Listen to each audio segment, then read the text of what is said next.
Hello, America and the world. This is Radio Free Market, and I'm your host, Michael McKay. We are behind the lines of socialism, my friends, and Radio Free Market is the voice of free people and free markets. Today we are creating this show within the Mises Institute in Auburn, Alabama, and we are using their very new studio that was created due to the generous contribution of Mr. Quentin and Mrs. Marion Ward. Thank you to Mr. and Mrs. Ward for creating this very wonderful facility. Folks, today we are going to tackle a very important question that I know a great many of you can relate to. Are you left, right, or confused?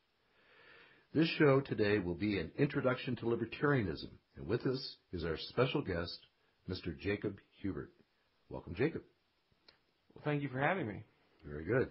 Folks, I want you to know that Jacob is a lawyer by training who teaches law at Ohio Northern University in Columbus, Ohio, is it?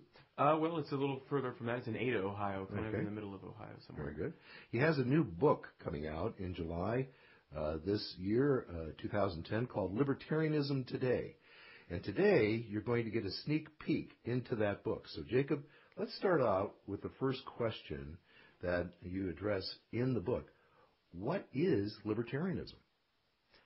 Well, libertarianism is a political philosophy based on the idea that people should be free to do anything that they want to do that's peaceful, that doesn't hurt anybody else. The idea that morality is the same for everybody. People who are in government aren't special in this respect. Stealing is still stealing if the government does it and calls it taxes. Killing is still killing if the government does it and calls it a war. So those are the key concepts. And then the implications of those two important concepts are voluntary exchange, that is, people should be free to voluntarily interact with each other, and private property rights. You should be able to invade on my person or my property. So, under this libertarianism idea, the governments couldn't tax because they couldn't regulate peaceful behavior and they couldn't wage war. Is that correct? That's true. That's absolutely an implication. Taxing is stealing, according to libertarianism. Okay. Now, because governments depend on large-scale aggression, they depend actually on really four different ways to fund themselves. They depend on taxing, borrowing, inflating, and war. Tell us about the role of war, this dependency on large-scale aggression. Well, war, as Randolph Bourne put it, is the health of the state. It's war is a way that government works people up, and people, when they feel threatened by an outside aggressor, they're the most inclined to give things up to government. They're the most inclined to allow themselves to be taxed, to allow themselves to be regulated more heavily at home. People alive today can remember the extreme deprivation people underwent for World War II, rationing and all that sort of thing. And when people are convinced that it's necessary for a war, people will give government a lot. And then, of course, after the war is over, they get some of their liberty back, but not as much as they had before. Well, the work of Bob Higgs has shown that whenever governments expand themselves due to war, I believe he calls it the ratchet effect. Right, that's what he calls it, and he's absolutely right. He's definitely the leading thinker in that area. Yeah. So what do libertarians offer as an alternative? What do they favor? Libertarians offer peaceful interaction. They offer trade, and in trade as opposed to a coerced exchange, everyone benefits. And so libertarians simply favor letting people interact peacefully, letting people do things voluntarily, and to build a peaceful civil society in that way. And how do libertarians see government? Many libertarians view government as simply a very successful and well-respected criminal gang. They depend on a crime of taxation, theft, for their existence. And so many libertarians view the government not as a benevolent institution ever, but simply as an aggressive criminal organization. Plus one that is fairly incompetent in everything it does. That too. Yeah. So, folks, we're going to wrap up this particular segment. We're coming on into a break, so please stay with us. We'll be back in just a couple of minutes. This is Michael McKay. You're listening to Radio Free Market, and we'll be back in just a couple of minutes. Please stay with us.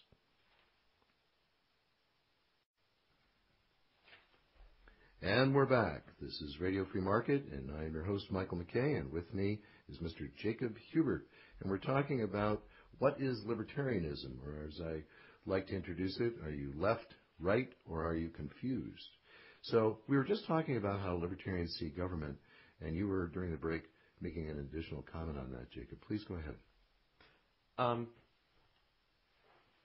It was about the competency that we see. Oh, of course, right, yes. Well, not only is government sort of criminal and evil in many respects, it's also incompetent to do the things that it tries to do, even if it did have the best of intentions. We can see that in a lot of different ways. I mean, there's some that are more benign than others. I mean, one example we all deal with, of course, is the post office. The incompetence you see there, the poor customer service you see. You have to go stand in line. People aren't friendly and so forth because they don't have to be. They're not a regular business. They don't face any competition. And you see ever less service. For example, now they're talking about reducing post office service to just 5 days a week and raising the prices at the same time. In the private sector, typically what you see are prices going down and the quality of service improving. You see the exact opposite when government tries to run businesses. Amtrak, of course, is another example. It loses millions and millions of dollars every year. It's a complete failure because consumers don't want it. The government doesn't provide good service, and they just keep doing it. So are libertarian ideas new? No, libertarian ideas aren't really new. The idea of human liberty has a long history, going back to ancient thinkers and then through Cicero with the Romans and Thomas Aquinas and various liberal thinkers up through the 19th century. What we think of as modern libertarianism grows a little bit out of a group called the Old Right, a group of thinkers that existed before World War II, opposed the New Deal, maybe opposed World War II, a lot of them. And then after World War II, what we really think of as the modern libertarian movement started in 1946, I believe, when the Foundation for Economic Education was founded, and numerous groups have formed since then that have spread the message in a variety of ways. Now, you mentioned in your book that these ideas of greater freedom and less government are not untested, that virtually every libertarian policy that has been implemented somewhere in the past have actually borne fruit, and the lack of them have created a disaster. Can you give us some examples of that? Sure. I mean, we've had libertarian policies in practically every area at some point in some place in the United States. One, for example, is drugs. For most of America's history, drugs were legal and people used them. You could go to the drugstore and buy cocaine-related medicines or buy heroin even. And people used these, and true, some people became addicted, but we didn't have a huge disaster. There weren't junkies littering the streets everywhere. Families everywhere weren't torn apart by drugs, as they are now. And life went along just fine. The push to ban drugs didn't come from a crisis of drug addiction so much as it came from special interests who didn't want that kind of competition. It was convenient for the U.S. To advance its foreign policy by blocking the opium trade, so they did that. It's convenient for the makers of pharmaceuticals and pharmacists to not have to deal with the competition of other drugs. And so that's an example of where we had libertarian policies. We have now this war on drugs, which, by the way, is another example of government incompetence because people still use drugs, and so they haven't succeeded at all in eradicating them. So that's an example where we had libertarianism before. We don't have it now, but we could certainly have it again, and there's every reason to think that things can get better. So, the way you present libertarians, on one hand, they sound like conservatives. On the other hand, they sound like liberals. What are they? Well, they're neither one. I mean, in a way, they're half of each. I mean, conservatives pay lip service to some libertarian ideas to an extent. They say they want small government. They say they want lower taxes and so on.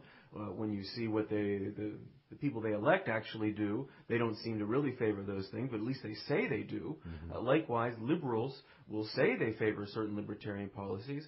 Some liberals may be opposed to the war on drugs, for example. Some liberals may be anti-war, for example, as libertarians are. But in practice, it usually doesn't work out that way. If you see what's happened since Barack Obama took office, I don't think we've seen any moves in a libertarian direction. Maybe he's slightly better on a couple things, but the liberals who are anti-war and anti-drug war, well, they don't seem to care about that so much now that their guy's in office. Now that their guy's in office, it's much more important to impose socialized medicine, things of that sort. So even though conservatives and liberals are theoretically half right, arguably, in practice they tend to be not right at all. Libertarians consistently support less government, repeal of government programs. So where are they joined? They're half right, but they're wrong in one joining point, and that is that they want to use government as an intervention tool for their particular agenda. Would you say that's an accurate statement? That's exactly right. I mean, they don't share libertarians' fundamental premise, which is that government shouldn't be able to use aggression against peaceful people. Government shouldn't be able to kill and steal. And fundamentally, conservatives and liberals don't agree with that principle. They do think government should be allowed to kill and steal when it's for the things they want government to do. Conservatives want government to kill and steal if they want to wage a war in Iraq, or if they want to stop people from using drugs. Liberals want to do the same thing, to take away money from people who've earned it, from business, redistribute wealth. So neither of them share libertarians' principled stance in favor of human liberty. Well, you know, one of the things that I think is really important for people to understand on this whole conversation of libertarianism is that a libertarian is not a libertine, per se. So would you comment on that?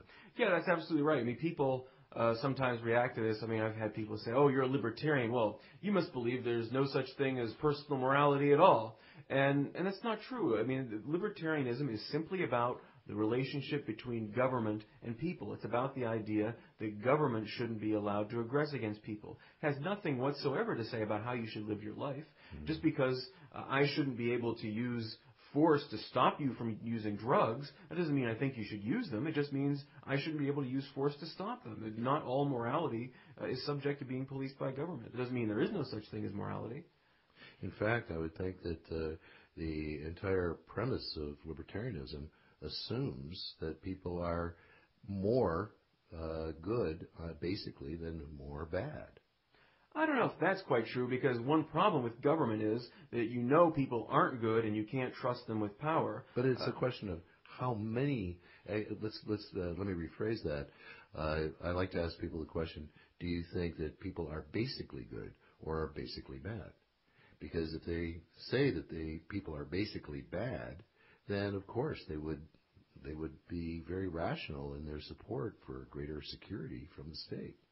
And if, on the other hand, they think that people are basically good, they're, in my observation, they're just paying attention to the fact that when they go to the grocery store, when they go to the parks and they drive around, people are not overtly trying to kill each other all the time or steal from each other all the time. Well, that's true, and I don't think nobody really wants to live in a world where people are doing that. And people want to be able to live peacefully alongside their neighbors. They want to have a decent reputation so that they can continue to interact with other people, so they're welcome in society, in the community, so they're able to go participate in the market and people will trust them. And so when there's a market or freedom, people have an incentive to behave well. Whether they're innately good, I don't know. That's a philosophical question that's maybe beyond me. But the market certainly gives people an incentive to behave well, to develop a good reputation, and to live their life by trading with others, by offering other people services and benefits, instead of by trying to grab what belongs to other people. Well, I think there's always going to be a place for what I call the ethics business. You know, the various religions always are trying to improve our ethical behavior and create traditions of doing exactly that. And so that I think will always be a part of the landscape and part of the need. Oh, of course. Yeah. So let's go back for just a minute. You mentioned that there was a time when conservatives were libertarians, and you mentioned the old right. When Franklin Roosevelt came to power, these people called the old right opposed the New Deal. And when did they lose their battle? Well, I mean, I guess it was always a losing battle. You know, when Franklin Roosevelt came into power, I mean, the left of the United States just really rallied behind him. The people who had been anti-war or skeptical of big business and big government getting together to beat up on the little guy, they kind of put most people on the left put all that to the side, got behind Roosevelt and said, "Oh no, we need government to do all these big things now. You anti-war people are not with the program." And so FDR was really able to sweep aside most of his opposition. The old right, it wasn't a movement. It was a scattered group of people who took ideas that were opposed to the New Deal, but they weren't really an effective or organized movement, and so they really, unfortunately, never had a chance. Mm-hmm.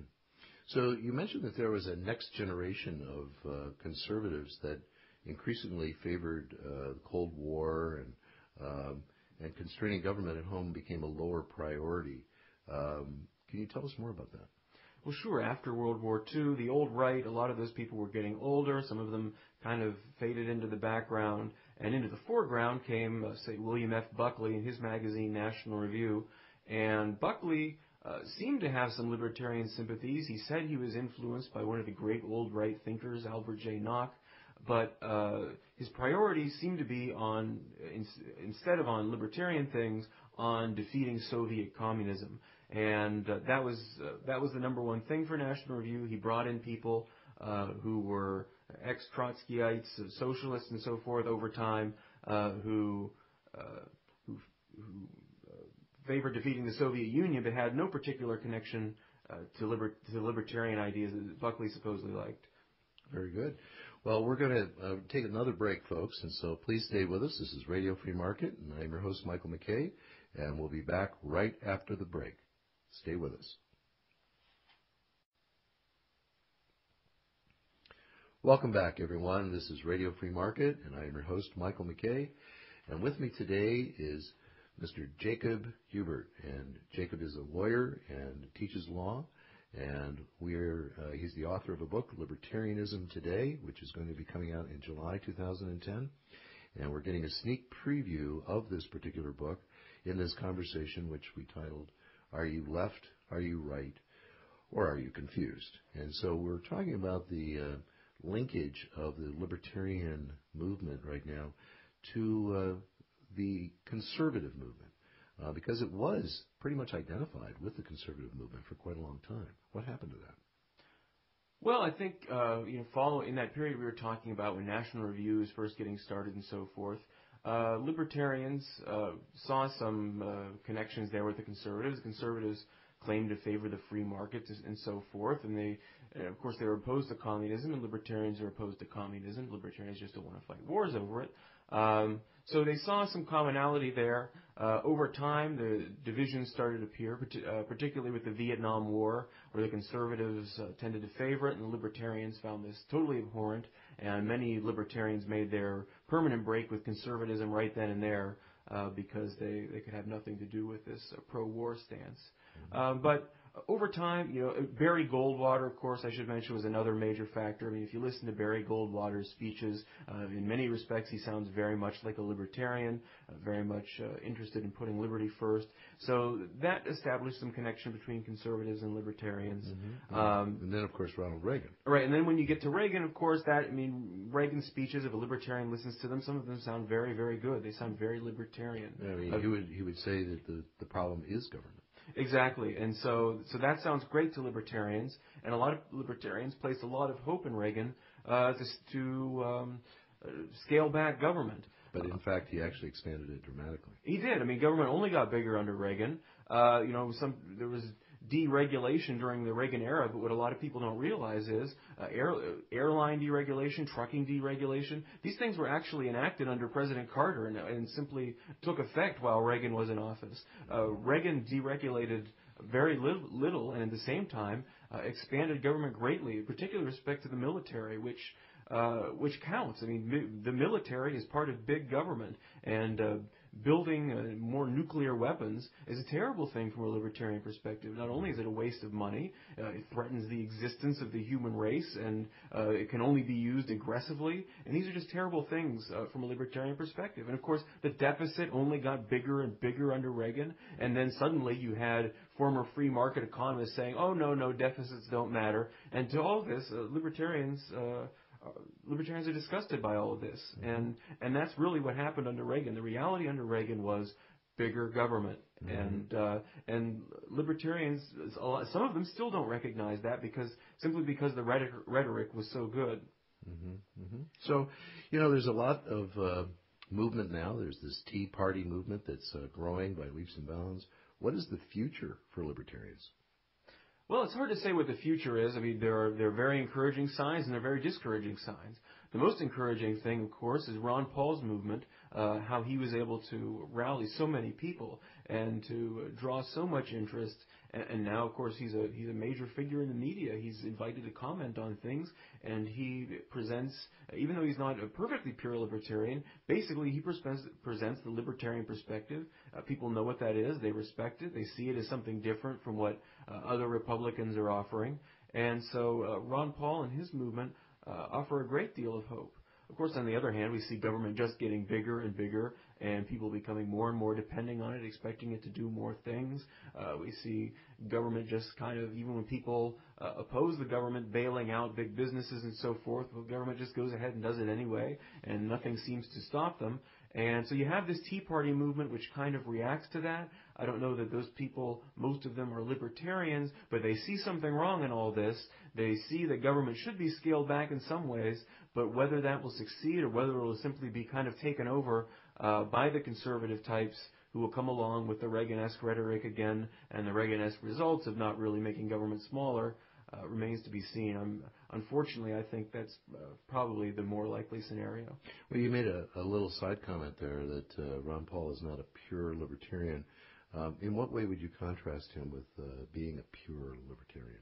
Well, Ron Paul says he always goes back to the U.S. Constitution, and the U.S. Constitution isn't necessarily a libertarian document. The U.S. Constitution establishes a government, potentially a big federal government. I mean, the U.S. Constitution gave us the government we have now, and even though Ron Paul says rightly that that the courts have interpreted things too broadly to give government too much power, the fact is the Constitution hasn't been very successful in restraining government.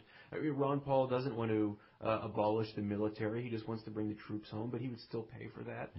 So there are little things like that where Ron Paul isn't quite a pure libertarian, but I certainly wouldn't want to emphasize those because overall, I mean, he is a libertarian. He's all about genuinely scaling back government, genuinely about repealing the income tax and replacing it with nothing. So no question about it, Ron Paul is a great libertarian.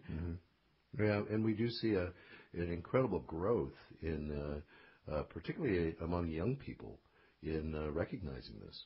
Do you think that this is primarily a young people movement at this point? I think it is. I mean, I think Ron Paul has a special appeal for young people. He's getting people on campuses, and I've seen some of them, and they get excited about this. And what's exciting to me about it is they're getting into the real hardcore libertarianism. Ron Paul is leading people to the Mises Institute to read works by Murray Rothbard, and these people are really learning what true libertarianism is all about. So it's very exciting to see. Yeah, we like to emphasize that everyone should actually visit the Mises Institute's website, mises.org, mises.org. And we're going to conclude this particular segment. We'll be back right after the break. This is Radio Free Market, and I am your host, Michael McKay. Please stay with us.